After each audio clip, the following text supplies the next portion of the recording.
This episode is brought to you by the Sterling Soap Company. Sterling Soap is 100% natural and with a variety of bath soaps, shave soaps, beard balm, lotions, cologne, and many more personal care products in a large variety of scents, you're sure to find something that's perfect for you or that special someone in your life. Check them out at sterlingsoap.com.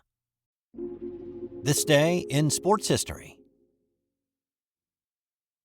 I like poetry as much as any other person, which is to say that past roses are red, violets are blue. I don't know much about poetry. How about you? I'm pretty ignorant. But I do like some snazzy rhymes every now and again.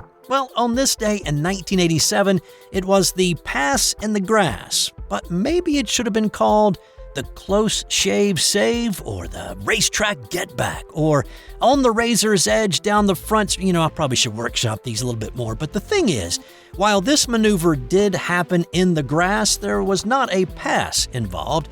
Now, it was an incredible maneuver, and it's taken on mythical proportions since then, though when you rewatch it, it is quite understandable why it has. Dale Earnhardt, the Intimidator, he didn't mind using the bumper to move a car out of the way and gain an advantage, but if you tried to do the same thing to him, well, he didn't take that very well. So, on this day, it's the Winston All-Star Race at Charlotte Motor Speedway. It's taken on different formats over the years, but this particular day it was 20 cars instead of the normal 43. The drivers who had won in the previous calendar year or received a special exemption were involved, and it was a 135-lap race split into 3 segments, and at the end there was a really big check. In this case, $200,000 for the winner. Typically, race car drivers don't like to beat up or wreck their race cars, but the mantra for the All-Star event has become either bring back the money or bring back the steering wheel, meaning drive it like you stole it and the cops are chasing you. And there really was not anybody better at driving with that wild abandon right on the razor's edge of control than Dale Earnhardt. But here's the thing, he didn't have the best race car on the track that day. Bill Elliott did. Elliott would end up leading 121 of the 135 laps, but he just didn't lead the one that he needed to. The final segment was 10 laps. On the first of those closing 10, down the backstretch, the field was still bunched up with 2 rows of cars. Jeff Bodine led going into turn 3 with Earnhardt on his tail. Elliott was running the low line. Here's Keith Jackson calling the action that day for ABC. Earnhardt may be pushing Bodine. Bodine going for the lead. Tire smoke. Bodine spinning. And Earnhardt goes into the lead as Elliott shoved out of the way. Elliott is second.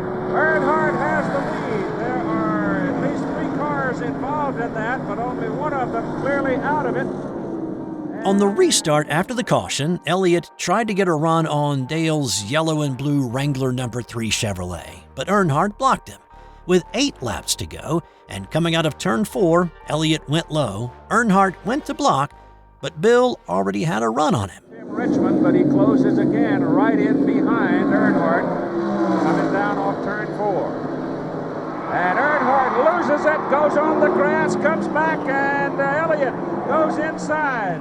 And Earnhardt still got the lead. Incredible. Decent driving by Earnhardt. 7 laps to go. So pause to think for a moment. Asphalt racetrack, solid, dry, a place for slick race tires, right? Grass, soft, probably a little dewy. Not a place for slick race tires on a car doing close to 200 miles an hour.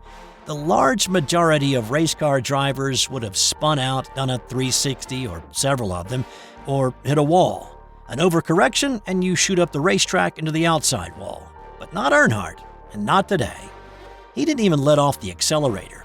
Instead, he redirected the car back onto the track, the back end wobbled just a bit, still no let up, and he settled right back in front of Bill Elliott, still in the lead. So, grass, check. Pass, nope. More of a maintaining the wolfsbane. That's a type of grass, right? Yeah, anyway.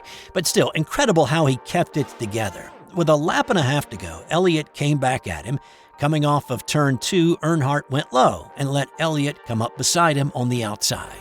And then going into 3, he moved Elliott up the track, and a little rub on Bill's front left caused him to cut a tire. Earnhardt then raced Terry Labonte and Tim Richmond back to the line and stayed out in front again, taking the checkered flag and the $200,000 check for the win.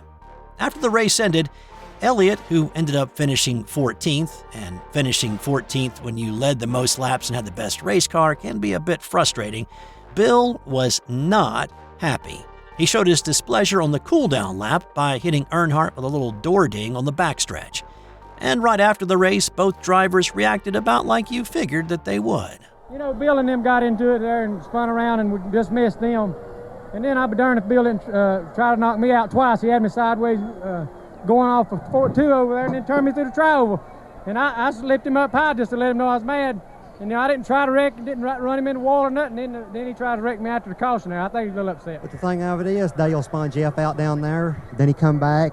And then whenever I was clearly under him down there in 1 and 2, and I was plumb down on the apron. He cut down on me, and he claimed I went up on him, and I was plumb down on the apron. You know, and he cut down on me. Then we come down the front straightaway, and I was clearly under him right here.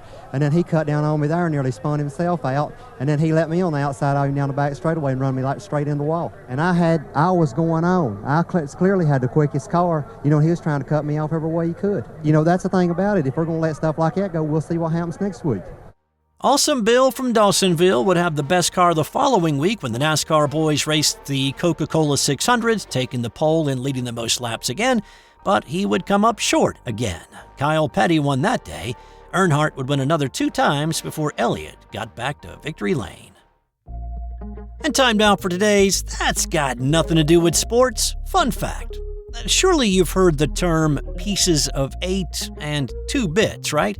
Well, those terms come from a time when the currency was being physically cut to make change. The Spanish dollar was a common form of currency, but if something cost less than a full Spanish dollar, it was cut into pieces, typically 8, to make change. The pieces could also be referred to as bits, leading to 2 bits being equivalent to 25 cents.